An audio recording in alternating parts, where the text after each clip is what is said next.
గొల్లప్రోలు మండలం కొడవలి గ్రామంలో గ్యాస్ సిలిండర్ పేలి ఒక ఇల్లు పూర్తిగా దగ్ధమైంది. గ్యాస్ సిలిండర్ ప్రమాదంలో సుమారు ₹1,00,000 నగదు 7 కాసుల బంగారం అగ్నికి ఆహుతయ్యాయి.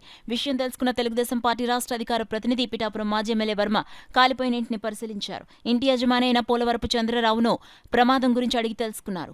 మాజీ ఎమ్మెల్యే వర్మ బాధిత కుటుంబానికి ఆర్థిక సహాయాన్ని అందించారు.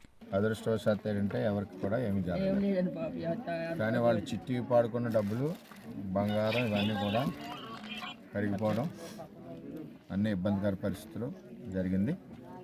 ఎంఆర్ఓకి మాట్లాడడం, కలెక్టర్ గారు పెట్టారు. ప్రొసీడింగ్ వచ్చిన వెంటనే వాళ్ళు ₹11,000 క్యాష్ ఇస్తారు.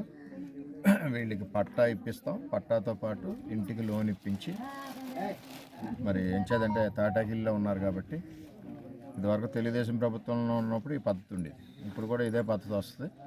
ఒక పట్టా ఇచ్చి దాంట్లో హౌసింగ్ లోన్ ఇచ్చి ఇల్లు కట్టే పరిస్థితి చేస్తామని చెప్పి తెలియజేసుకుంటూ, మరి కూటమి ప్రభుత్వం వచ్చాక పేదవాళ్ళకి జరిగే నష్టం ఏదన్నా సరే మనస్ఫూర్తిగా వాళ్ళకి సహాయం చేయడానికి సిద్ధంగా ఉంది.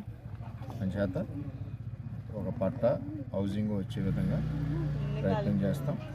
అది కూడా కళ్యాణ్ గారు వచ్చాక కళ్యాణ్ గారి దృష్టిలో కూడా పెట్టి దీనికి ఎంతవరకు ఏం సహాయం చేయాలన్నది ఆలోచన చేస్తాం. ఇది నా వంతు సహాయంగా నేను ఎప్పుడు కాదు ఒక ₹10,000 వాళ్ళకి సహాయం ఇచ్చి కొంచెం బట్టలు దుప్పట్లు కూడా ఇవ్వడం జరిగింది తెలుగుదేశం పార్టీ తరఫున అని చెప్తే